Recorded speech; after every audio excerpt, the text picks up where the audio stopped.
Uma vida com propósitos, de Rick Warren. Dia 20. Restaurando a comunhão. Deus restaurou o nosso relacionamento consigo mesmo por meio de Cristo e nos deu o ministério de restaurar relacionamentos. 2 Coríntios, capítulo 5, versículo 18. Sempre vale a pena restaurar relacionamentos. Uma vez que a vida consiste em aprender a amar, Deus quer que valorizemos os relacionamentos e nos esforcemos para mantê-los, em vez de descartá-los sempre que houver desacordo, mágoa ou conflito. Na verdade, a Bíblia diz que Deus nos deu o ministério de restaurar relacionamentos. 2 Coríntios, capítulo 5, versículo 18. Por esse motivo, boa parte do Novo Testamento é dedicada a nos ensinar como lidar uns com os outros.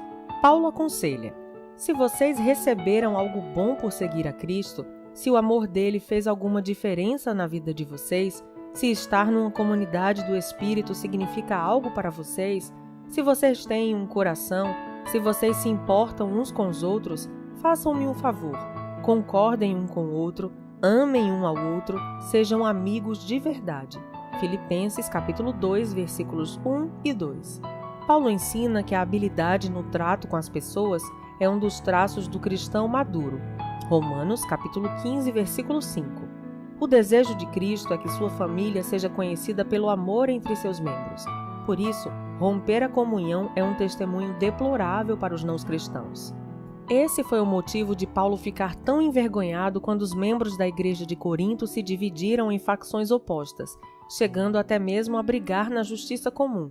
Em sua carta, ele lamenta: que vergonha! Será que entre vocês não existe alguém com bastante sabedoria para resolver uma questão entre irmãos? 1 Coríntios, capítulo 6, versículo 5.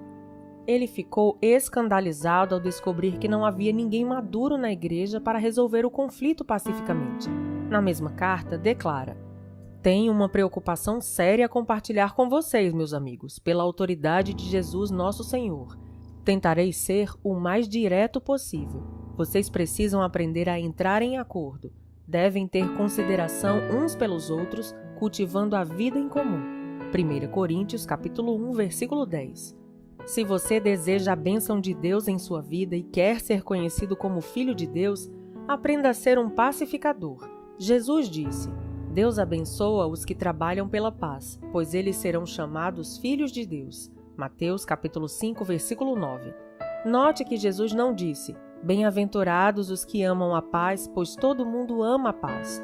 Nem disse: bem-aventurados os pacíficos, que nunca se incomodam com nada. Ele chama bem-aventurados os que trabalham pela paz, aqueles que procuram efetivamente solucionar conflitos. Pacificadores são raros porque promover a paz é um trabalho muito difícil. Você foi formado para ser parte da família de Deus, e o segundo propósito da sua vida aqui é aprender a amar e a se relacionar com as pessoas. Por isso, promover a paz é uma das habilidades mais importantes que você deve desenvolver. Infelizmente, a maioria de nós jamais aprendeu a resolver conflitos. Promover a paz não é evitar conflitos. Fugir de um problema, fingindo que ele não existe ou ter medo de falar sobre o assunto, é na verdade covardia. Jesus, o príncipe da paz, nunca teve medo de conflitos. Em determinada ocasião, ele provocou o conflito para o bem de todos. Há momentos em que devemos evitar o conflito, mas há ocasiões em que precisamos criá-lo e situações em que precisamos solucioná-lo. Por isso, precisamos orar, pedindo a contínua direção do Espírito Santo. Promover a paz também não é apaziguar. Ceder o tempo todo, agir com subserviência e permitir que os outros sempre o reprimam, não era o que Jesus tinha em mente. Ele se recusou a ceder em muitas questões, sustentando seus argumentos diante de qualquer oposição diabólica. Como restaurar um relacionamento? Como cristãos, Deus nos chamou para que ajustássemos nossos relacionamentos uns com os outros. 2 Coríntios, capítulo 5, versículo 18. Seguem 7 passos bíblicos para a restauração da comunhão. Primeiro, fale com Deus antes de falar com a pessoa. Converse com Deus a respeito do problema. Se você orar a respeito do conflito, em vez de se juntar a alguém para murmurar, descobrirá que, em geral, ou Deus muda seu coração ou muda o coração da outra pessoa, sem sua ajuda. Todos os relacionamentos seriam mais tranquilos se você tão somente orasse mais a respeito deles. Assim como Davi compôs os salmos, use a oração para desabafar verticalmente. Conte a Deus suas frustrações, clame por ajuda. Ele nunca fica surpreso ou aborrecido com sua raiva, mágoa, insegurança ou qualquer outra emoção. Portanto, diga-lhe exatamente como se sente. A maioria dos conflitos tem raízes em necessidades não satisfeitas. Algumas dessas necessidades só podem ser alcançadas por Deus. Quando você espera que uma pessoa, amigo, mulher, chefe ou membro da família, satisfaça uma necessidade que somente Deus pode atender, está se candidatando à amargura e à decepção. Ninguém pode suprir todas as suas necessidades, exceto Deus. O apóstolo Tiago observa que muitos de nossos conflitos acontecem por falta de oração. De onde vêm as guerras e contendas que há entre vocês? Vocês cobiçam coisas, mas não as têm. Não as têm porque não pedem. Tiago, capítulo 4, versículos 1 e 2. Em vez de confiar em Deus, preferimos crer que os outros nos farão felizes e então ficamos furiosos quando eles nos decepcionam. Deus, porém, está dizendo: por que você não vem primeiro a mim? Segundo, tome sempre a iniciativa. Não importa se você ofendeu ou foi ofendido. Deus espera que você dê o primeiro passo. Não espere pela outra parte, vá primeiro a ela. Restaurar a comunhão perdida é tão importante que Jesus lhe deu precedência até mesmo sobre o culto de adoração. É assim que eu quero que vocês se conduzam. Se alguém estiver no local do culto, prestes a fazer uma oferta, e de repente se lembrar de um amigo que tem algum ressentimento contra ele, deixe de lado a oferta, saia imediatamente, procure o amigo e conserte a situação. Depois de fazer isso, então poderá voltar e oferecer seu culto a Deus. Mateus, capítulo 5, versículos 23 e 24. Quando a comunhão é prejudicada ou rompida, planeje imediatamente uma conferência de paz. Não fique adiando, arrumando desculpas, nem prometendo. Resolvo isso qualquer dia desses. Programe um encontro o mais rápido possível. Demora só aprofunda os ressentimentos e pioram a situação. Quando se trata de conflitos, o tempo não cura nada, pelo contrário, as mágoas tornam-se mais profundas. Agir rapidamente também evita que os danos espirituais sejam maiores. A Bíblia diz que o pecado, incluindo os conflitos não resolvidos, bloqueia a comunhão com Deus e impede que as orações sejam respondidas. Provérbios, capítulo 28, versículo 9 e 1 Pedro, capítulo 3, versículo 7. Além de nos tornar infelizes. Os amigos de Jó lembraram-no de que ficar desgostoso e amargurado é loucura, é falta de juízo que leva à morte. Disseram-lhe também: com a sua raiva você só está se ferindo. Jó, capítulo 5, versículo 2 e capítulo 18, versículo 4. Normalmente, o sucesso de uma conferência de paz depende da escolha do momento e do local adequado. Não se reúna se você estiver cansado, apressado ou tiver de ser interrompido. O melhor momento é quando ambos estiverem tranquilos. Terceiro, demonstre compaixão pelos sentimentos dos outros. Use mais os ouvidos que a boca. Antes de procurar solucionar qualquer desavença, você deve primeiro levar em consideração os sentimentos das pessoas. Paulo aconselha que ninguém procure somente os seus próprios interesses, mas também os dos outros. Filipenses capítulo 2, versículo 4. O verbo procurar é a tradução do grego skopos, do qual formamos as palavras telescópio e microscópio. Significa estar alerta, observar. Concentre-se em seus sentimentos, não nos fatos. Comece pela compaixão, não pela solução do problema. Não comece tentando arrancar das pessoas o que elas sentem. Ouça-as apenas, deixando que se descarreguem emocionalmente sem ficar na defensiva. Concorde com a cabeça, sinalizando que compreende, mesmo que tenha outra opinião. Os sentimentos nem sempre são verdadeiros ou lógicos. Na verdade, os ressentimentos nos fazem agir e pensar como tolos. Davi admitiu certa vez: o meu coração estava cheio de amargura e eu fiquei revoltado. Eu não podia compreender, ó Deus. Era como um animal, sem entendimento. Salmos 73, versículos 21 e 22. Todos agimos como bestas feras quando estamos feridos. Em contrapartida, a Bíblia diz: a sabedoria do homem lhe dá paciência, sua glória é ignorar as ofensas. Provérbios 19, 11. A paciência tem origem na sabedoria, e a sabedoria tem origem no fato de ouvir a perspectiva dos outros. Quando ouve, você está dizendo: valorizo sua opinião, preocupo-me com o nosso relacionamento e você é importante para mim. O ditado é verdadeiro. As pessoas não se importam com o que sabemos até que saibam que nos importamos. Para restabelecer a comunhão, é preciso carregar o fardo de termos consideração para com as dúvidas e temores de outras pessoas. Agrademos ao outro e não a nós próprios, e façamos aquilo que é para o seu bem. Romanos, capítulo 15, versículo 2. É torturante absorver pacientemente a raiva dos outros, sobretudo quando ela é infundada. Mas lembre-se, foi isso que Jesus fez por você. Ele suportou uma fúria infundada e maliciosa para salvá-lo, pois não buscou sua própria satisfação, mas conforme está escrito: os insultos dos que te injuriaram caíram sobre mim. Romanos capítulo 15, versículo 3.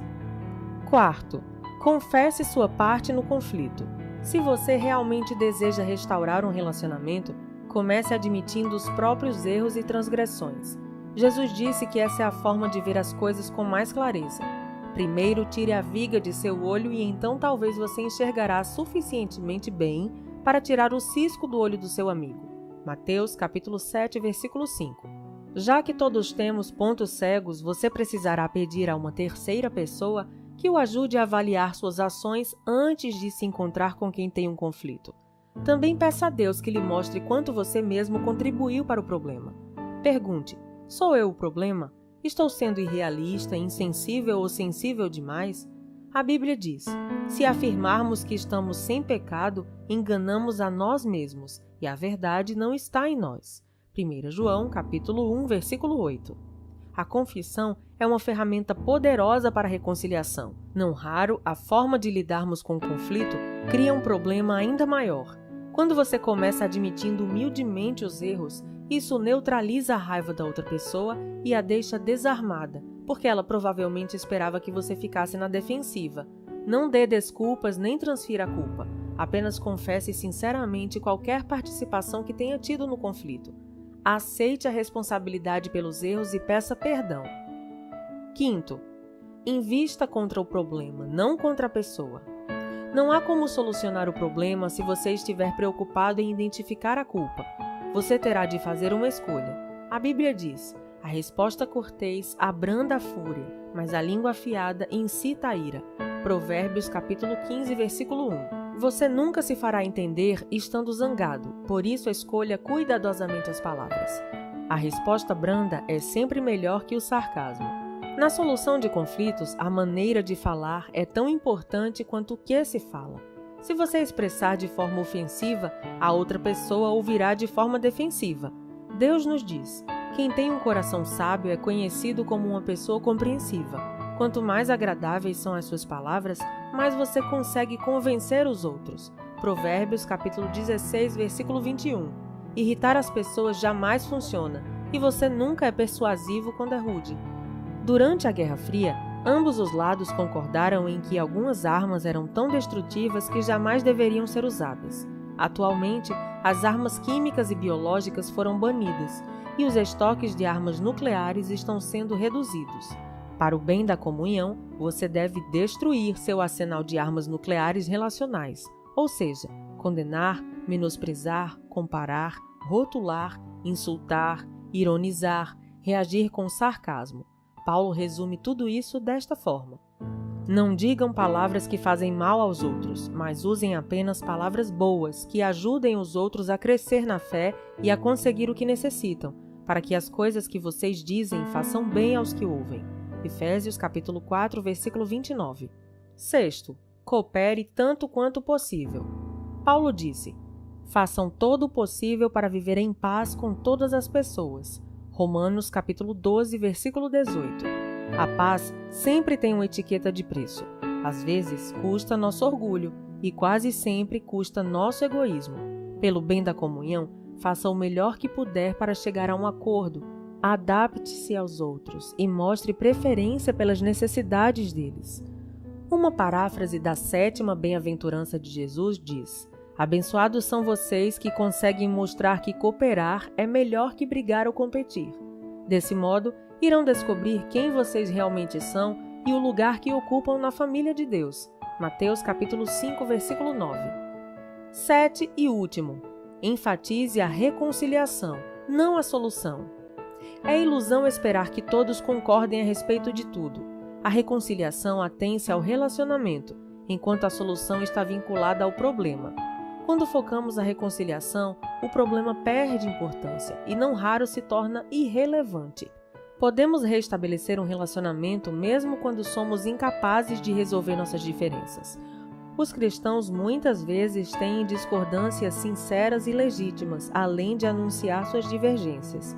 Mas podemos discordar sem ser desagradáveis.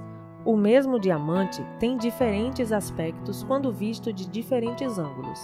Deus espera unidade, não uniformidade. Podemos caminhar de braços dados sem concordar em tudo. Isso não significa que você deva desistir de encontrar uma solução.